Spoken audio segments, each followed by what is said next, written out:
Halo, selamat sore teman-teman. Nah, kembali lagi ketemu dengan saya. Kali ini saya akan memberikan video tutorial mengenai konsep mesin learning untuk mendeteksi hama pada sayuran hidroponik. Nah, kita akan bermain-main dengan mesin learning. Nah, untuk tutorial hari ini saya akan menggunakan algoritma ANN, Artificial Neural Network. Ya. Nah, seperti apa sih kita coba untuk memprediksi hamanya seperti apa. Nanti kita kasih foto hama ini, nanti juga kita coba masukkan beberapa dataset atau beberapa foto-foto dari semua hama. Terus nanti kita masukkan foto baru dan dia akan memprediksi nanti ya, mesin learningnya, kira-kira ini masuk hama apa. Nah, yuk kita belajar mesin learning untuk kita aplikasikan di kebun hidroponik kita.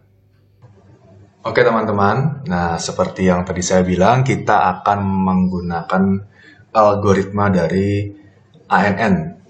Jadi merupakan salah satu algoritma di machine learning. Nah, ANN sendiri ini merupakan jaringan saraf tiruan, jadi memang bentuknya seperti saraf manusia ya. Nah, seperti ini bentuknya nih. Jadi ANN sendiri merupakan sebuah teknik atau pendekatan pengolahan informasi yang terinspirasi oleh cara kerja sistem saraf biologis, persis banget kayak saraf biologis di otak ini. Kemudian, jadi dia terinspirasi dari sel otak itu dalam memproses informasi. Dibuatlah algoritmanya dari meniru saraf atau sel otak manusia. Elemen kunci dari teknik ini adalah struktur sistem pengolahan informasi yang bersifat unik dan beragam untuk tiap aplikasi.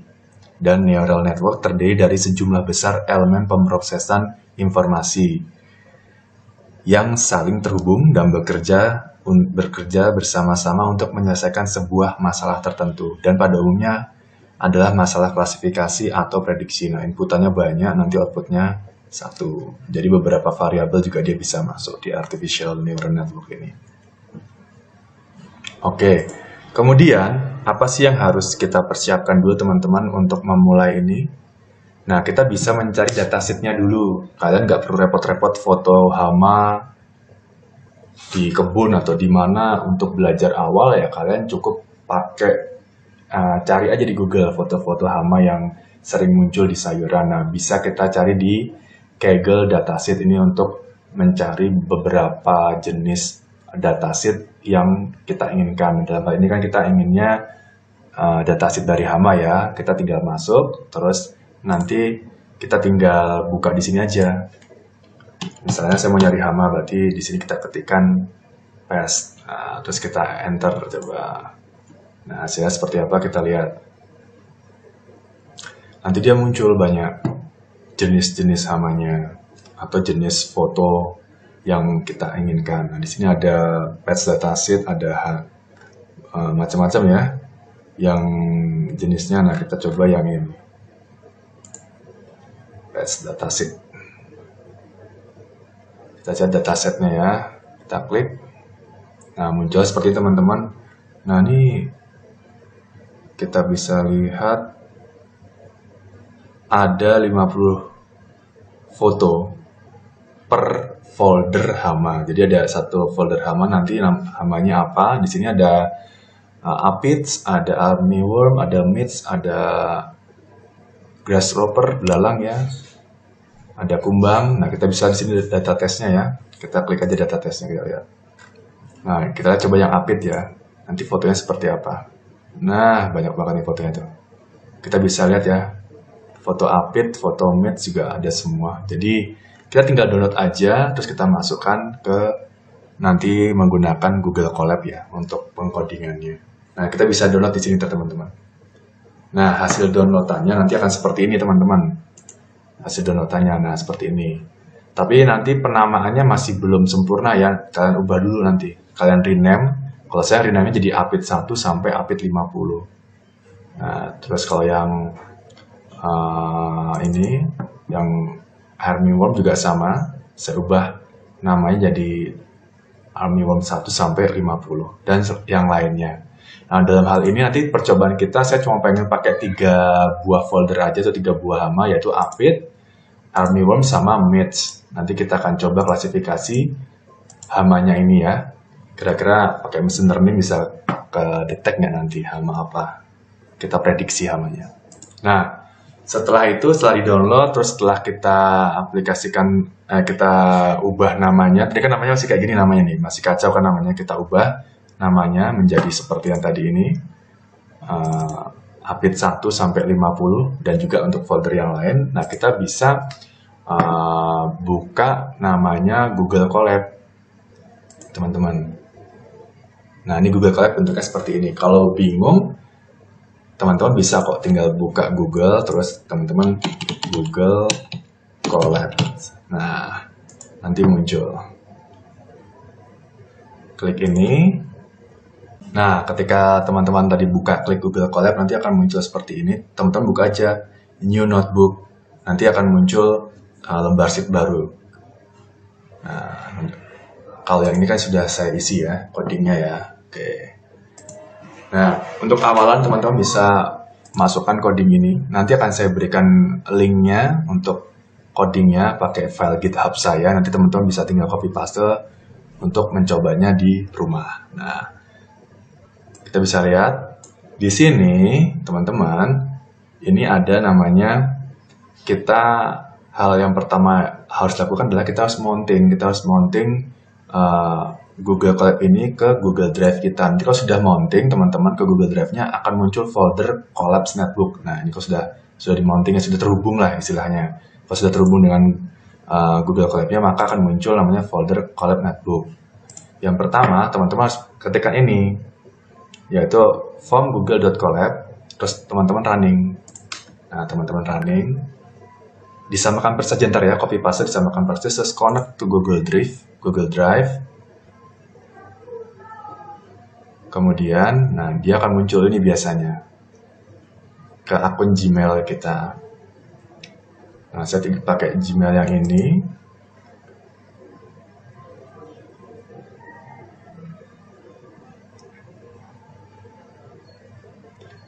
Terus continue. Oke. Nah, sudah terhubung nih teman-teman. Nah, biasanya kalau sudah terhubung, ini ada garis seperti ini.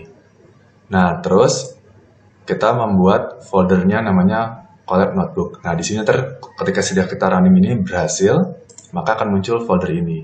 Jadi, tadi yang file ini semua Apit, armyworm, sama mites kita masukkan ke dalam Google Drive ini. Nah, saya kasih nama foldernya di sini. Saya bikin folder baru lagi di Colab Notebook ini untuk menempatkan 3 folder tadi. Nah, di sini namanya 3 pesti. Saya taruh di sini, saya bikin 3 pesti, terus saya masukkan tuh Apit, armyworm, sama mites. Nah, saya double klik biar teman-teman bisa lihat. Nah, ini munculnya tadi ya, Apit 1 sampai 50. Nah, dimasukkan ke dalam folder Google Drive di Colab Notebook-nya tadi ya teman-teman. Di sini jangan sampai salah. Di Colab Notebooks. Nah, jadi kalau teman-teman tadi sudah running dua coding yang ini, pasti akan muncul nanti folder ini di Google Drive teman-teman. Oke, selanjutnya kita bisa ketikkan ls. Kalau ls ini berarti nanti kita akan melihat isi dari folder ini, folder Colab Notebook-nya. Ini sama persis nanti isinya. Yang ini, yang tertampil sekarang di sini, akan sama yang tertampil di sini. Nah, pasti ada folder 3 pesti. Nah, ini ada folder 3 pesti. Ini yang akan kita gunakan nanti ya teman-teman ya. Oke. Selanjutnya kita masukkan library-nya. Karena Keras Adam ada pembaruan, jadi kita tidak bisa menggunakan from Keras Optimizer import Adam seperti dulu lagi. Jadi kita harus memasukkan beberapa variabel baru. Kita masukkan library ini, import TerraSflow, terus menggunakan optimizer Adam yang baru. Kemudian kita bisa masukkan ini library yang selanjutnya. Di sini akan saya jelaskan. Di sini ada sequential ya, kita import sequential. Sequential di sini untuk klasifikasi, karena kita menggunakan ANN maka library yang digunakan ini teman-teman, sequential. Kemudian activation, flatten, dan dense ini merupakan bagian dari cara klasifikasi ANN-nya nanti akan ada muncul, ada flatten sama dense di bawah. Kemudian Adam ini juga yang tadi saya bilang, ini Adam untuk optimizer-nya. Tapi bisa pakai yang lain, bisa pakai SGD atau yang lainnya. Kemudian untuk label binarizer ini untuk convert modelnya. Jadi data test split ini untuk melihat, untuk memisahkan data latih dan data ujinya. Ada data trend sama data test ya, nanti ya untuk ANN itu. Kemudian classification report ini untuk melihat F1 score-nya. Jadi nanti prediksi itu ada skornya berapa persen. Nah, terus kemudian ini untuk path-nya, dan kemudian nanti untuk kita merubahnya ke mengambil nanti array-nya ya teman-teman ya. Lalu kita running saja teman-teman di sini. Nah, setelah itu di sini kita akan memanggil image atau folder yang berisikan ketiga folder tadi yang ini teman-teman. Nah, yang ini ya, 3 pasti tadi kan. Kita panggil di sini teman-teman. Maka image page list ini namanya 3 pasti. Ini sesuaikan dengan nama folder yang sudah kita simpan tadi. Lalu kita beri array kosong ya untuk data sama labelnya. Kan untuk menyimpan data sama gambarnya ya. Kita running saja. Kemudian kita looping gambar. Jadi setiap gambar yang kita ambil tadi kita beri label. Kemudian nanti kita resize di sini. Kita resize nih. Jadi 128, 128. Kemudian kita ubah ke numpy array untuk lebih mempermudah dalam mengklasifikasinya kan. Karena kalau bentuknya gambar kan masih susah tuh, agak berat. Nah, kita ubah ke array ya. Terus dibagi 255 teman-teman. Dibagi 255 untuk normalisasinya. Lalu kita running saja. Biasanya kalau datanya banyak ini agak lama, tapi karena data fotonya cuma per folder 50 ya jadi tidak terlalu lama. Tapi kalau misalnya ratusan atau ribuan bahkan loadingnya akan lama di sini. Jadi kalau di situ bisa kita lihat di drive ini, jadi kan ada upit, ada pasti, ada collab ya. Jadi per folder maka kita kasih, maksudnya -2 ini nanti dia akan menunjukkan bahwa yang akan kita ambil tuh folder yang namanya yang ini. Jadi bukan di dalam foldernya juga, tapi langsung ke nama foldernya, yaitu di upits. Kalau kita -1 nanti masuknya ke sini nih, ke 3 pasti. Nah, jadi sebenarnya itu urutan folder ya teman-teman, dari -2 ini maksudnya. Terus kalau kita running, print label, nah nanti akan muncul nama foldernya, upit, sampai nanti kita bisa lihat di sini, mites sama Armyworm ya. Nah, maka yang muncul di sini ya hanya nama foldernya ini tadi, upit, Armyworm atau mites. Maka itu fungsinya tadi -2 tadi. Nanti kalau teman-teman pengen coba pakai -1 nanti akan berbeda muncul. Kemudian kita bisa langsung ke coding berikutnya. Nah, kita lanjutkan dengan membinerkan label yang telah kita ekstrak tadi untuk mempermudah diolah datanya sama komputer ya. Nah, kita bisa lihat ini data binernya seperti ini teman-teman hasilnya. Nah, jadi maksudnya apa sih? Kalau misalnya 150, 128, 128 sama 3, jadi 150 itu jumlah data keseluruhan 3 folder itu. 128 itu ukurannya tadi, kan di resize ada 128. Nah, 3 ini maksudnya RGB teman-teman. Gambar RGB ya. Nah, oke. Kemudian kita bagi training nih. Kita bagi data trainingnya sama data testingnya. Pembagiannya 75% untuk training dan 25% untuk testing. X ini melambangkan data dan Y ini adalah label ya teman-teman. Nah, kalau kita running jadinya seperti ini pembagiannya. Nah, hasilnya. Lalu kita buat modelnya teman-teman, di mana 128 sama 3 dalam satu dimensi, karena AN kita menggunakan flatten ini ya, strukturnya flatten. Terus kita menggunakan 6 layer dan outputnya 3 ini teman-teman, karena cuma 3 folder ya teman-teman. Terus sekarang kita coba optimasi nih. Nah, model layer seperti ini teman-teman. Terus model summary-nya ini. Nanti teman-teman tinggal tiru aja ini codingnya. Codingnya yang ini. Sama yang ini. Jadi codingnya di sini, ini hasilnya. Ini codingnya, ini hasilnya. Ya teman-teman. Lalu, kita optimasi nih. Sekarang kita optimizer dengan Adam. Terus kita kasih learning rate-nya 10 pangkat minus 1 kali 10 pangkat minus 3. Kemudian kategorinya kita menggunakan kategori cross entropy. Lalu matriksnya akurasi dan kita coba epochnya sebanyak 100 aja. Oke. Terus kita running. Nah, di sini lagi berproses dia, teman-teman. Berproses untuk melihat akurasinya nanti seperti apa. Jadi hasil data training tadi sudah muncul sampai 100 pengambilan data. Kemudian kita coba nih, kita lihat seperti apa hasilnya, grafiknya. Codingnya seperti ini. Nah, ini hasil seperti ini. Terus kita akan lihat nih, hasil grafiknya memang masih ada overfitting ya sebetulnya. Terus kita lihat teman-teman untuk melihat kira-kira berapa sih akurasinya. Nah, menggunakan kode ini. Akurasinya 61% teman-teman di sini. Nah, kita coba untuk melihat, kita masukkan satu gambar ya. Jadi kita masukkan satu gambar. Di sini saya akan coba tes gambar Mites ya.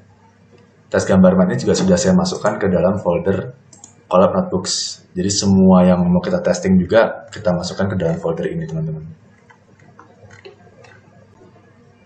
Nah, bisa dilihat teman-teman, semua tes gambar sudah saya masukkan ke dalam notebooknya ya, ke driver notebook tadi, dalam Colab Notebook ini.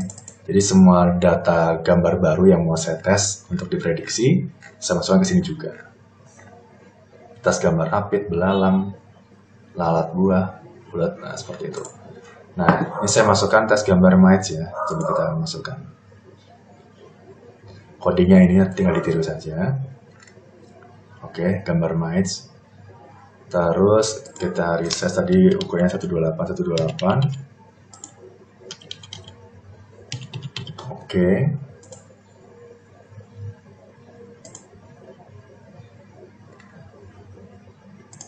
Kita prediksi. Kemudian kita lihat hasilnya apa. Nah, hasilnya Mites. Berarti sudah apa yang kita masukkan gambar baru, ternyata diprediksi sama mesin learning-nya sudah sama. Walaupun sebenarnya secara akurasi baru 61%. Nanti teman-teman bisa ngubah-ngubahnya di sini. Di bagian sini dance-nya. Nah, tinggal diubah-ubah. Bisa 512, 256, 128, 64, 32. Teman-teman bisa mengatur di sini sampai mendapatkan akurasi di atas 80%. Nah, itu juga sudah oke sebenarnya hasilnya. Tapi dari 61% ini pun sudah cukup ini hasilnya. Tata sudah bisa memprediksi yang sesuai dengan yang kita kasih gambar. Kita kasih gambar Mites, ternyata prediksi juga keluar adalah Mites. Nah, seperti teman-teman, asik kan mesin learning-nya. Jadi kita bisa memprediksi hama nanti, memprediksi jenis sayur mungkin, memprediksi penyakit pada sayuran. Bisa kita gunakan klasifikasi menggunakan gambar yang kita ambil di kebun sebagai sampelnya. Kita uji coba dan kita buat codingnya dan nanti komputer akan memprediksi ini apa. Ini bisa dikembangkan untuk ke aplikasi selanjutnya supaya bisa membantu ya mungkin kebun kita atau juga nanti bisa membantu teman-teman yang lain yang bergerak di dunia pertanian. Nah, ini untuk dasarnya teman-teman cukup menarik, cukup asik, nggak terlalu susah ya. Nanti tinggal di copy paste aja codingnya. Saya akan berikan file GitHub-nya, tinggal teman-teman copy paste di Google Colab-nya. Nah, selamat mencoba di rumah.